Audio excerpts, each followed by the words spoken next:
There's something interesting about the bill that the stimulus Oh bill. yeah, the bill. My bad. I know. I forgot. We went so off No, topic. I think it's still within because there's in the rescue plan for small businesses there are key components and packages that include minority owned businesses so they could Yes. rehire and retain workers while keeping them safe. And another part of it that was very interesting is the black farmers, Yes, the black farmers. Yes. which I think New York Times was it the 18 the 1619. 1619 had One of these the best episodes the ever last on two that. episodes. Yes, it was the last two. I believe it was there was only like 5. 5 episodes in total. So episode 4 and 5 Mhm. were about the history of black farmers and how little black farmers there are now, and that's due to them not receiving the contracts necessary to keep on harvesting what it is that they need to harvest. So what I've learned in those two podcast episodes is the fact that farmers don't make that much money, like, at all. Farming is a lost business. Like, you lose money every time you No farm. profit margins. It's There's no profit margin when it Back comes again to with that farming. word. So what they do is they sign contracts to different companies, to these bigger companies that supply them what they need in order to crop, basically. and they go to banks for loans and all that stuff too. And what they've been finding out is that it is a lot harder for black farmers to get any sort of loans, to get any sort of contracts for the money that they need in order to create the best crop, right? And that's been an issue. That's been a long issue that has been under the rug for a long time. Yeah. And so Joe Biden, with along with this $1 trillion bill, a lot of that money is going to be allocated towards black farmers, and I think that is incredible. It's amazing. And one thing you were saying, what I learned a lot from that episode and something that came up many times is banks themselves are prejudiced, or I'll say Oh, racist, against people of color and the minorities that they say they're going to help. Because I remember my favorite Trevor Noah joke was because he's half black, half white, and he moved to the United States. He said, hmm, and they asked him, "What you going to write on the banknote?" He wrote white, and they were right. shocked because You he damn he right. doesn't pass for white at all. Of But course not. then he said later on they found out that most of these banks charged with like predatory lending higher interest rates to people of color.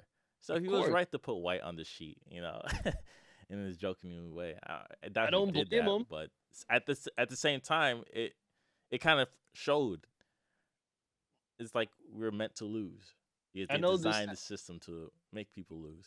I know this has nothing to do with the farming, but sometimes when I apply to jobs, I put white just to see what happens. Because Giovanni Anglin, it's Irish, it's an Italian first name and it's an Irish last name, and I just want to see what happens. And sometimes I get callbacks.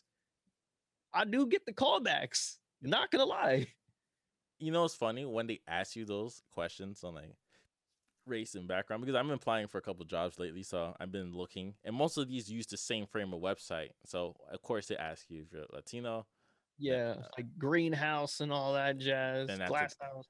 yeah, then after that, oh yeah, like greenhouse, yeah, glass house and all those stuff. LinkedIn, Yeah. they ask Hmm. you, are you Latino? Then after that, they ask you, are you black? And your race. And after that, they ask you if you're Exactly. abled. If you have any disabilities. And then after that, they ask you, you're a veteran. But every time they go to the question asking your race, like they say they won't do this to defer, but at the Right. same time, are They you going to are. defer? But see, here's the thing though, because I was having a conversation with web developers and people in tech, and there's this thing that's been happening where the AI is learning racism. Like, that's a thing that it's learning racism, and it's learning key things that are in applications, or that are in certain things where they will know whether a user is black or not, and they will, just get rid of it. Like, that's a thing that's been happening. So most deny buttons at the end of the day happen to be people of color. Hence, the AI thinks uh the ones that were denied were not good. But at the end of the day, when they look at the percentage, it was like a lot of people of color because maybe they wrote. I think I know what you're talking about too.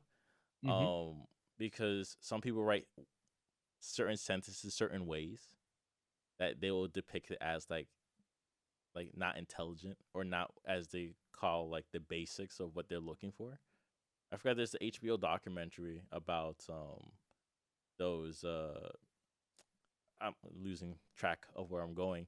But I understand what you mean because when they kind of test you, they have like this basis of the ultimate worker that they're looking for, which is also at the same time all these studies start with like 50 white people and that's kind of what they're basing it off of. So Exactly. if you have a harder accent, if you have different morals and point of views, they're gonna take all that into consideration, then throw your application out. Hmm. So yeah, Sometimes when I do apply to those stuff, it does get frustrating, especially when it comes to podcasting, producer, and all that stuff, is because I'm already doing it. Like I've been actively doing it. So this should be an easy look right here. This should be easy. But I think sometimes it has to do with the resume, or how my resume is created, or how it's looked at as, that I may not be getting any sort of hitbacks. yeah. Because at the end of the day, all these type of jobs are it'd be easier to get it if you just either nepotism, like someone in the family, or you just You know just know someone, someone. and Yeah, that's it. At the end of the day, so it's like it this, really you does. got to stretch that circle. If you're, and that's the problem for a lot of people because some people it's like they can't make friends or they can't hold relations or not they don't have that type of skill.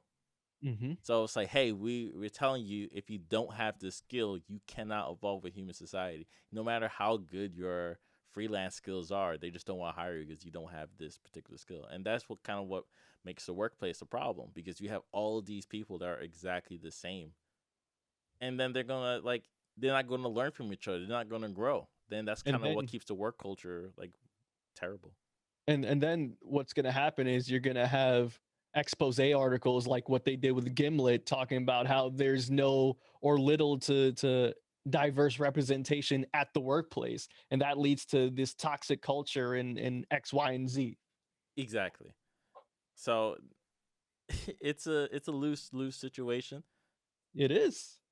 But then see what happens is a lot of the people of color that don't get these jobs, they go on and create other stuff. Then they Oh, create, yeah, so I was I'm gonna sorry. say it was a HBO Max originals Persona, the dark truth behind the personality test, and Ooh, that was okay. discussing like the tests and how they're designed and how it was who they were based on, and that's why other races can't pass the test compared to the white race because that's like who they were testing out in the first It's place. for white people. Yeah, because if it was, as they said, like if you're doing research, you're supposed to do a broad, like medicine, right?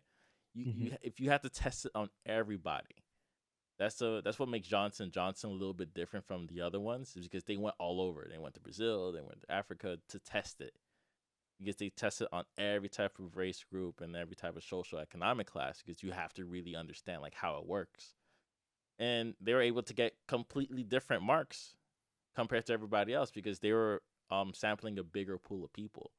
Hence, it's Yeah. going to look a little bit different. It might look a lot more realistic than when you're really like have a close participating rate of people within your own neighborhood.